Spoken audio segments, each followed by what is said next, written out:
Assalamualaikum warahmatullahi wabarakatuh. Kembali lagi di channel Kisah Dedemit. Untuk kisah kali ini, saya akan membawakan sebuah cerita dari tulisannya akun Twitter yang bernama Bri Story. Dan untuk kisah yang akan saya bawakan kali ini, yaitu sebuah kisah yang berjudul Hantu di Kos Senopati. Untuk kalian yang ingin membaca ceritanya secara langsung, silahkan kunjungi link yang akan saya cantumkan di deskripsi. Dan seperti apa kisahnya, langsung saja kita menuju ke ceritanya.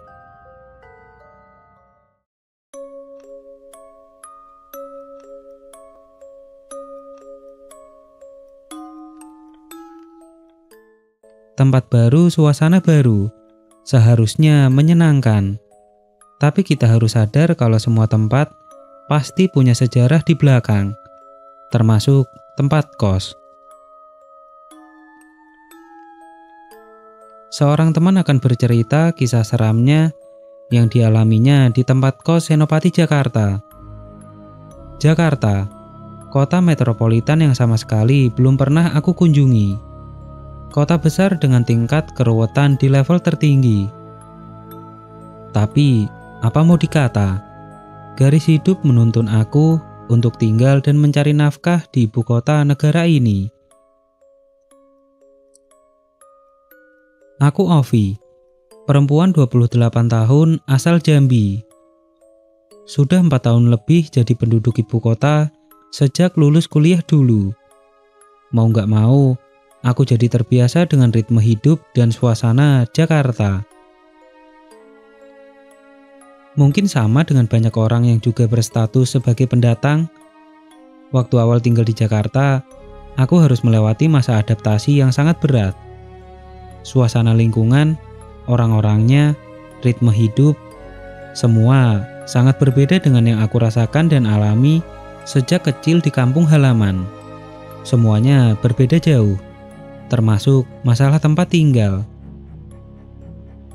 Kalau di Jambi, sejak lahir sampai kuliah aku tinggal di rumah orang tua bersama anggota keluarga lainnya.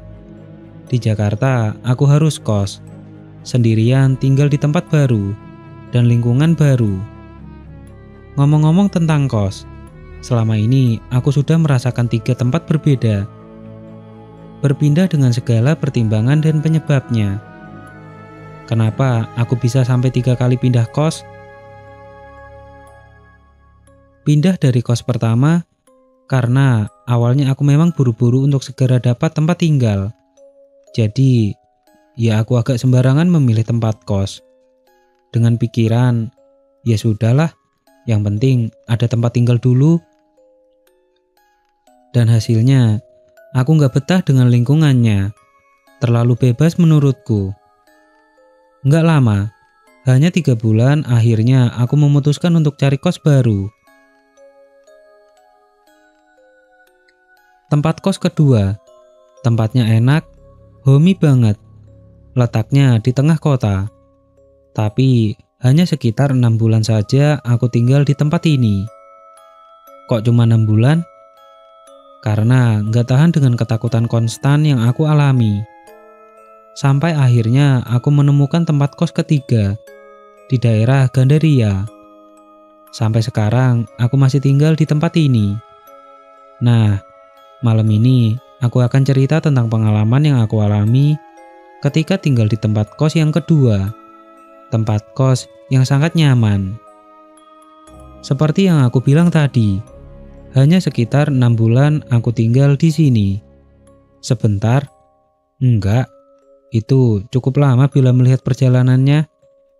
Sampai aku memutuskan untuk pindah. Karena nggak tahan dengan kejadian-kejadian seram yang makin lama makin sering terjadi. Begini ceritanya. Seperti yang sudah sedikit aku bahas tadi, kos pertama memang aku pilih karena terpaksa. Saat itu harus sudah punya tempat tinggal, jadi ya sedapatnya saja.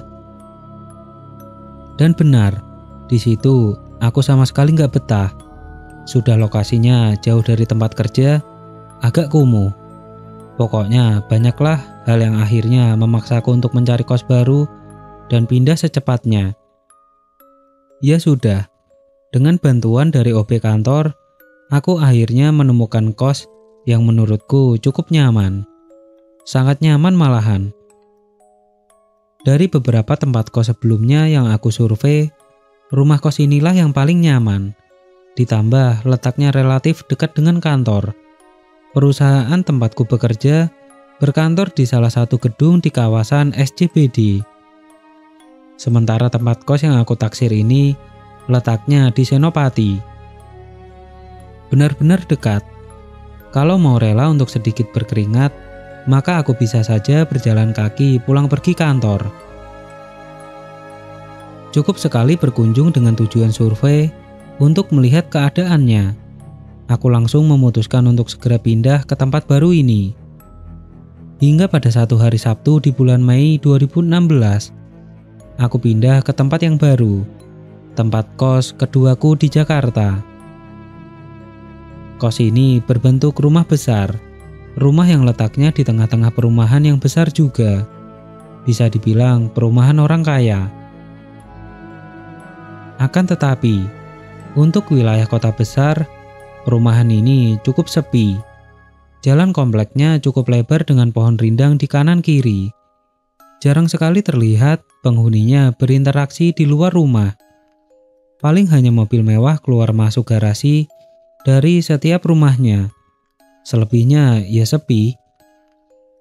Rumah kos yang akan aku tempati juga begitu. Rumah besar dengan halaman cukup luas. Garasinya cukup untuk 4 mobil. Nah, di belakangnya ternyata memiliki 8 kamar yang sengaja dibangun untuk disewakan sebagai tempat kos. Semua kamar kos letaknya di lantai atas bagian belakang. Jadi, kalau dilihat dari depan, rumah ini nggak terlihat kalau di dalamnya ada tempat kos. Pemiliknya adalah seorang ibu yang sudah berumur sekitar 60-an tahun. Kedepannya, aku akan memanggil beliau dengan panggilan Ibu Dewi. Ibu Dewi tinggal di rumah itu dengan anak laki-lakinya. Bersama mereka, ada 2 asisten yang membantu mengerjakan kegiatan rutin harian. 1 asisten juga membantu mencuci dan setrika dari para penghuni kos. Dari 8 kamar hanya terisi 5, 3-nya masih kosong. Dan kayaknya 2 kamar penghuninya jarang pulang. Katanya sih sering tugas luar kota. Biasanya juga kalau akhir pekan seperti ini, semua penghuni kos pada mudik ke kota asal. Jadi nanti kamu mungkin akan sendirian. Begitu kata Bu Dewi. Ketika kami bercakap-cakap di teras rumah ketika aku baru saja sampai. Kebetulan, saat itu masih sedikit barang bawaan dari tempat kos sebelumnya. Hanya pakaian dan beberapa perlengkapan. Semoga kamu betah ya. Silahkan kalau mau istirahat. Begitu kata Bu Dewi menutup percakapan.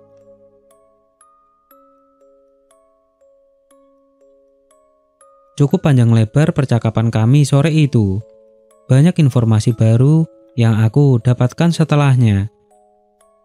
Kesimpulannya, rumah kos ini memberikan beberapa fasilitas bagi penyewanya, seperti air minum, dan dapat menggunakan dapur dan segala perlengkapannya. Dapur berada di lantai bawah. Selesai berbincang, aku lalu menuju kamarku. Pertama-tama, aku harus masuk melalui garasi. Di ujung belakang garasi ada tangga besi yang bentuknya melingkar. Jadi aku harus berputar 2 atau 3 kali menaikinya untuk sampai ke atas. Ketika sampai di atas, barulah terlihat kalau rumah ini punya banyak kamar kos. Ketika sampai di atas, barulah terlihat kalau rumah ini punya banyak kamar kos. Kamar ada 8. Paling depan dekat tangga ada 3 kamar mandi untuk penghuni. Lalu setelah itu akan melewati 2 kamar yang berhadapan. Setelahnya ada ruang besar berisi sofa, meja, kursi kayu, TV, galon air minum. sepertinya ini adalah ruang tamu atau ruang tempat bersantai yang bisa digunakan bersama-sama. Di samping ruang santai ini ada lorong panjang yang kanan kirinya ada 6 kamar. Kamarku letaknya di paling ujung sebelah kiri. Nyaman, rumah ini sangat nyaman. Hari itu sempat berpikir kalau aku mungkin akan lama tinggal di tempat ini, tapi ternyata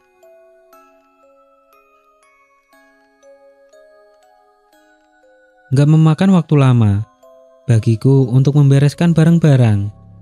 Yah, memang masih sedikit yang aku punya. Kamarku berukuran cukup besar. Di dalamnya sudah tersedia lemari, tempat tidur, dan juga ber-AC. Nggak perlu punya TV, karena di ruang tengah tadi sudah disediakan TV. Kekurangannya cuma satu, jarak ke kamar mandi cukup jauh. Akan jadi PR buatku apabila harus buang air di tengah malam. Tapi ya sudahlah, nggak apa. Selesai beberes, aku merebahkan tubuh di atas tempat tidur sambil melamun. Sampai akhirnya lelah memaksaku terlelap. Padahal hari masih sore. Cukup lama aku tertidur, sampai akhirnya terbangun kaget karena sadar kalau ternyata sudah hampir jam 9 malam. Mengucek-ngucek mata sebentar, kemudian aku memutuskan untuk mandi. Badan terasa lengket karena aktivitas seharian. Membawa handuk dan perlengkapan mandi, aku lalu keluar kamar menuju kamar mandi. Tapi ketika sudah berada di ruang tamu, aku memutuskan untuk terlebih dahulu duduk di sofanya. Berniat sebentar santai sambil menonton TV. Sendirian aku di depan TV, dan aku yakin juga kalau sedang sendirian di lantai atas ini, karena sama sekali nggak kelihatan penghuni kos lain. Ataupun suara-suara kegiatan dari dalam kamar, sepi aja. Tapi ternyata cukup lama aku berdiam sendirian di depan TV. Sampai kira-kira jam setengah 10, aku masih asik menonton. Nah, ketika sedang asik sendirian inilah aku mendengar sesuatu. Tak, tak, tak, tak. Aku mendengar suara langkah kaki bersepatu menaiki tangga besi yang ada di ujung sebelah kamar mandi. Akhirnya ada penghuni kos yang datang. Begitu pikirku dalam hati. Tapi setelah aku tunggu, ternyata nggak ada orang yang datang. Lalu suara itu menghilang. Penasaran, aku menoleh ke belakang ke arah tangga. Benar, nggak ada siapa-siapa. Padahal aku sangat yakin kalau tadi mendengar suara langkah kaki naik tangga. Ya sudahlah, mungkin ada yang mau naik tangga tapi nggak jadi. Positif aku berusaha berpikir. Seketika itu juga aku memutuskan untuk mandi, lalu bangkit dari duduk menuju toilet.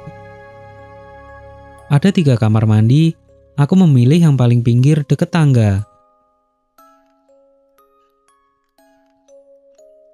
Setelah selesai, ketika sedang berhanduk mengeringkan badan, tiba-tiba aku mendengar suara yang sama dengan yang aku dengar sebelumnya tadi.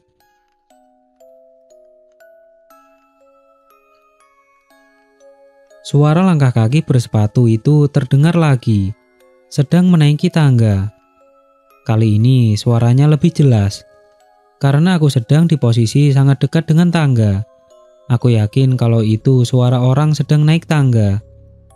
Penasaran, lalu aku sedikit membuka pintu kamar mandi mengintip keluar.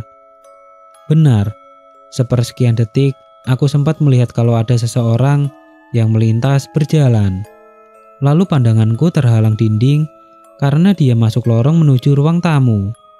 Sepertinya yang aku lihat barusan adalah perempuan. Nampak jelas rambut panjangnya terurai dari belakang.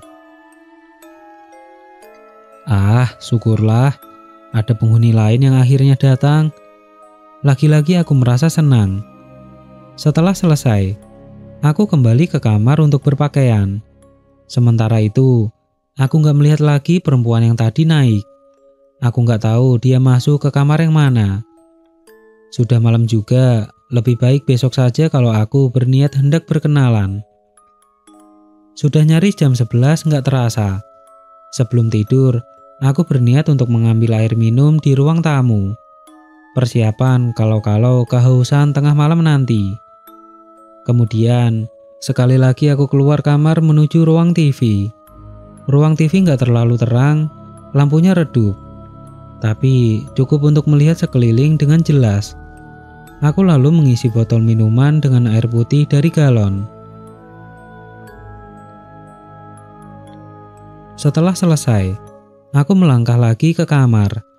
Ketika sedang tepat berada di depan kamar yang letaknya persis di depan kamarku, selintas aku mendengar sesuatu. Ada suara tawa perempuan dari kamar itu. Suara tawa diselingi dengan gumaman gak jelas. Oh, ternyata perempuan tadi kamarnya di sini.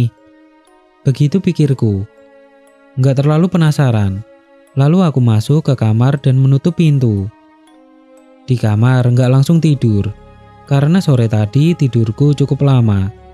Jadinya rasa kantuk gak juga muncul. Sampai tengah malam. Selama itu aku hanya bermain HP, scrolling menatap timeline medsos. Sampai akhirnya, sekitar jam 1, ada kejadian aneh. Ada yang menarik perhatian. Awalnya aku mendengar suara kalau sepertinya kamar yang persis di depanku pintunya terbuka. Sepertinya penghuninya hendak keluar.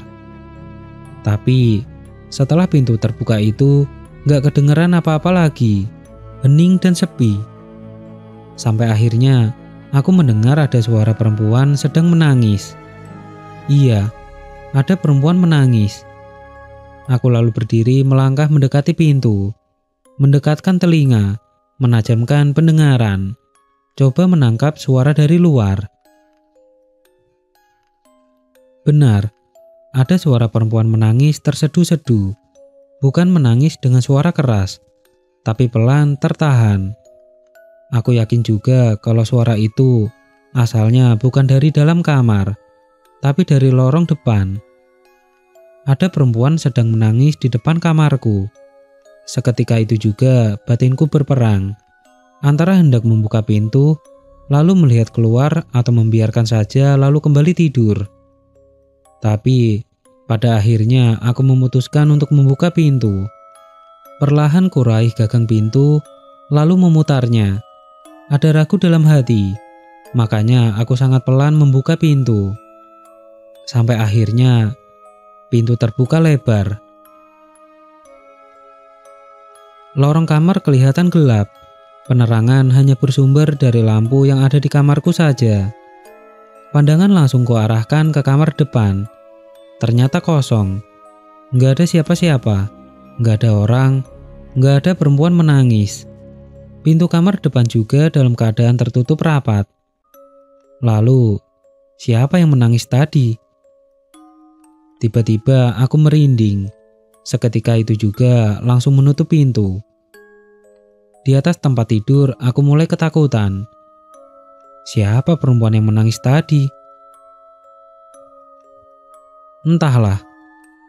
Intinya malam minggu itu aku habiskan dengan tidur gak nyenyak, memikirkan peristiwa yang baru saja terjadi sebelumnya.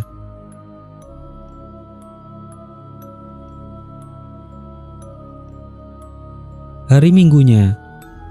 Aku bangun siang, sekitar jam 11, baru benar-benar terjaga. Setelah itu aku memutuskan untuk mandi. Tapi ketika lewat ruang TV dalam perjalanan menuju toilet, aku melihat ada seseorang sedang duduk menonton TV. Penghuni baru ya? Perkenalkan, aku Aldi, hehehe. Aldi. Saat itu juga kami berkenalan, lalu berbincang panjang lebar. Aldi sepertinya laki-laki yang baik dan menyenangkan. Kantornya di SCBD juga, sama seperti aku. Aku biasanya kalau weekend pulang ke Karawang, tapi semalam nginep di kosan temen sih. Baru sampai ini juga. Begitu Aldi bilang, "Sendirian dong kamu di sini tadi malam ya? Kan pada minggat kalau weekend." "Enggak bang, kayaknya sekitar jam 10-an gitu ada yang datang deh," jawabku. "Lah, tumben. Siapa yang datang? Yang di kamar mana?" "Itu bang, kamar itu," jawabku sambil menunjuk kamar yang letaknya di belakang TV, persis di belakang kamarku. "Emang ada orang baru juga?" tanya Aldi lagi.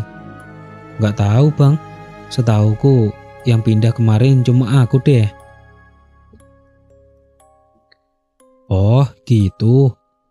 Aldi mengangguk pelan, tapi dari raut wajahnya kelihatan kalau dia sepertinya agak bingung mendengar jawabanku. Setelah itu, Aldi seperti sengaja mengalihkan pembicaraan. Dari percakapan siang itu, aku jadi dapat banyak info tambahan tentang tempat kos ini. Menurut Aldi, yang paling sering tinggal di sini hanya dia dan Asti. Dua penghuni lainnya jarang sekali kelihatan. Waktu itu, Asti sedang mudik ke rumahnya di Bandung. Siang hingga menjelang sore, aku habiskan berbincang dengan Aldi. Senang rasanya punya teman baru yang menyenangkan. Hari-hari berikutnya aku jalani di rumah ini, sampai akhirnya bisa kenal dengan semua penghuni kos. Tapi seiring berjalannya waktu, semakin banyak kejanggalan dan keanehan yang aku rasakan. Awalnya hanya kejanggalan dan keanehan kecil yang bisa dianggap remeh. Contohnya seperti ini. Aku mendengar suara orang naik tangga, padahal nggak ada siapa-siapa. TV yang tiba-tiba menyala sendiri dengan volume tinggi. Galon air minum mengeluarkan suara seperti ada yang menuangkan air, padahal nggak ada orang sama sekali. Keanehan itu banyak terjadi ketika aku sedang benar-benar sendirian di kos itu, di akhir pekan, ketika semua penghuninya mudik atau bermalam di tempat lain, kecuali aku. Awalnya semua kejanggalan itu aku anggap angin lalu, gak memperdulikannya, tapi lama-kelamaan semakin menjadi-jadi. Sementara penghuni kos lain seperti menghindar ketika aku membuka percakapan untuk membahasnya. Semua seperti hendak menutupi sesuatu yang mulai mengganggu. Aku semakin sering mendengar suara perempuan menangis, kadang tertawa, atau kadang seperti sedang bicara sendirian.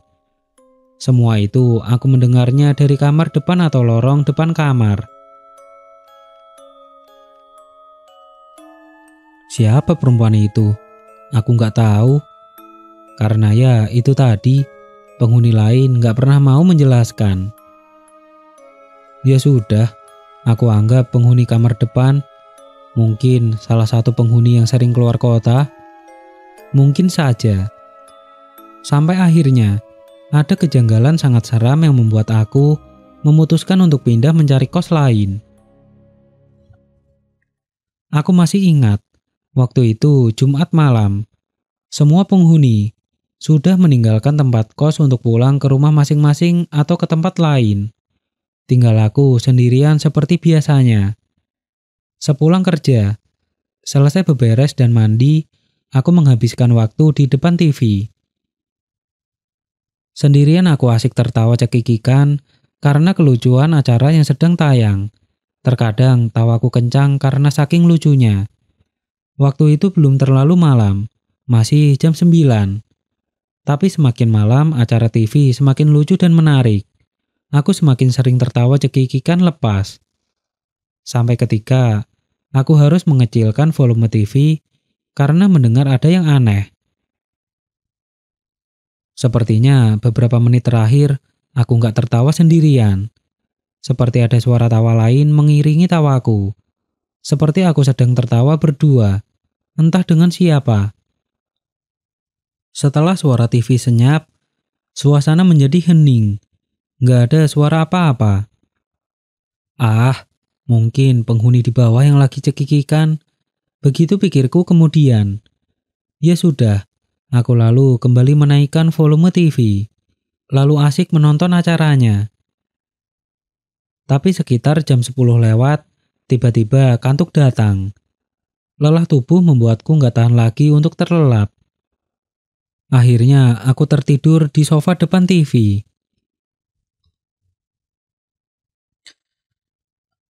Ada suara cekikikan perempuan. Suara itu membangunkanku dari tidur. TV masih menyala. Di atasnya ada jam dinding yang jarum pendeknya menunjukkan ke angka 1. Sudah lewat tengah malam ternyata. Sekali lagi suara itu terdengar. Siapa yang cekikikan tengah malam begini? Suara tawa yang sangat jelas terdengar. Dari arahnya aku yakin kalau asalnya dari sekitar kamar mandi. Yang tadinya lemas karena baru saja terjaga. Aku jadi segar karena suara ini. Suara yang tentu saja membuat suasana jadi mencekam dan semakin mencekam. Bulu kuduku berdiri. Aku merinding ketika suara cekikikan itu kembali muncul. Rasa takut mulai memonopoli isi jiwa, menyeruak ke seluruh rongga kepala. Pada detik itu, aku memutuskan untuk meninggalkan ruang TV, lalu masuk kamar, melarikan diri. Namun ketika sudah bangkit dari duduk, ingin melangkah ke kamar. Ketika posisi sudah berada di tempat yang bisa melihat kamar mandi, refleks aku menoleh ke kiri, karena mendengar tawa cekikikan itu sekali lagi. Pada saat itulah, akhirnya aku bisa melihat sumber suara. Di ujung lorong, di sebelah kamar mandi depan tangga besi, aku melihat sosok perempuan sedang duduk di lantai dengan rambut panjang terurai. Wajahnya pucat dengan lingkar gelap di sekitar mata. Dengan mimik seram, lagi-lagi dia tertawa cekikikan sambil menatap tajam. Sontak aku langsung mempercepat langkah menuju kamar. Aku ketakutan sangat. Tapi ketika sudah tepat berada di depan pintu, lagi-lagi aku melirik ke tempat sosok perempuan seram itu berada. Semakin mengerikan, karena ternyata dia sudah nggak di posisinya, sudah nggak duduk lagi. Sosok seram itu kini sedang berjalan pelan, menyusuri lorong menuju tempat aku berada. Tuhan, aku takut. Dari ujung mata, aku masih dapat melihat kalau perempuan itu semakin dekat dan semakin dekat. Tapi akhirnya aku sukses membuka pintu. Cepat-cepat masuk kamar lalu menutup pintu rapat-rapat. Tempat tidur adalah tujuan utama. Sambil berselimut ketakutan aku terbaring di atasnya. Suasana semakin mencekam karena selama itu pula suara tawa cekikikan terus terdengar semakin jelas, semakin dekat. Sampai akhirnya suara tawa berhenti. Sepertinya berhenti tepat di depan pintu kamar. Seketika itu, suasana menjadi hening dan sepi. Nggak ada suara sama sekali. Perlahan aku menarik selimut hingga menutup tubuh sampai sebatas mulut. Tapi ketika melihat gagang pintu kamar bergerak-gerak dengan sendirinya, ada yang coba membukanya dari luar. Sial, aku tadi lupa mengunci pintu. Gemetar tubuhku menyaksikan itu semua. Desir darah terasa mengalir lebih cepat dari biasanya. Nyaris menangis. Ketika akhirnya aku melihat sosok perempuan menyeramkan itu tengah berdiri di luar kamar. Ketika perlahan pintu akhirnya terbuka. Dia berdiri menatap tajam, tersenyum dengan wajah datar tanpa ekspresi. Kemudian dia mulai bergerak masuk ke dalam kamar. Aku yang sudah di puncak ketakutan, melihat itu semua, langsung menarik selimut hingga menutupi wajah. Lalu memiringkan tubuh jadi menghadap dinding. Gak tahan lagi, aku menangis pelan. Sekali lagi tertawa. Kali ini jelas terdengar kalau dia sedang berdiri tepat di belakangku, di samping tempat tidur. Beberapa belas detik kemudian, kejadiannya semakin parah. Aku merasa kalau seperti ada yang mengisi ruang kosong di atas tempat tidur. Ada yang merebahkan tubuhnya di sampingku. Aku merasa ada yang menempel di punggungku. Aku yakin kalau sosok perempuan menyeramkan itu sedang terbaring di atas tempat tidur bersamaku. Benar, dia lalu tertawa cekikikan pelan. Jelas terdengar karena memang asal suara sangat dekat dengan telinga. Aku menangis dalam diam, sejadi-jadinya. Sampai ketika perlahan hawa hangat datang menyentuh kulit, merayap dari punggung hingga ke seluruh tubuh. Gak tahan, detik berikutnya aku gak ingat apa-apa lagi. Sungguh peristiwa terseram yang pernah aku alami selama hidup. Gak berpikir panjang, besoknya aku langsung memutuskan untuk cari tempat kos baru. Aku ketakutan. Sambil menunggu dapat tempat baru, aku menginap di rumah salah satu teman kantor. Dia berbaik hati mau menampung untuk sementara waktu. Selang seminggu kemudian, aku bertemu Aldi di tempat kos. Pada saat itulah kami akhirnya berbincang panjang lebar ketika memutuskan untuk makan malam bersama. Jadi, kamar depan kamu itu kosong dari dulu. Nggak pernah ada yang tahan tinggal di situ. Termasuk kamar kamu juga, sering kosong. Aku tahu ceritanya dari penghuni kos lama yang udah pindah. Kosan itu emang serem, angker. Makanya aku juga mau pindah. Minggu depan lah aku pindah ke kos baru. Asti juga udah duluan pindah kan kemarin. Sama, dia juga ketakutan. Hahaha. Katanya dulu banget di kos itu pernah ada yang meninggal. Perempuan, gak jelas kenapa meninggalnya. Tapi aku gak tahu di kamar yang mana. Makanya aku seneng banget akhirnya kamu pindah juga. Aldi menjelaskan panjang lebar. Aku hanya ternganga mendengar ceritanya. Kenapa gak cerita dari awal sih bang? Tega amat deh. Aku bilang begitu. Ya gak enak lah. Masa iya aku udah cerita begituan sama anak baru? Hehehe. Begitulah, cerita dari Aldi semakin membulatkan tekadku untuk pindah. Sampai akhirnya, aku menemukan tempat kos baru yang aku tempati sampai sekarang.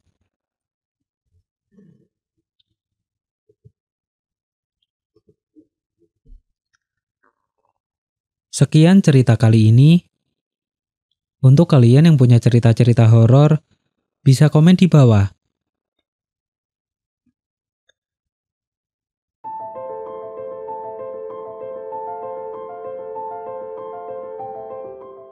Oke teman-teman, ceritanya selesai sampai di sini. Bagaimana menurut kalian? Tuliskan di kolom komentar. Dan nantikan kisah-kisah horor selanjutnya tetap di channel Kisah Dedemit.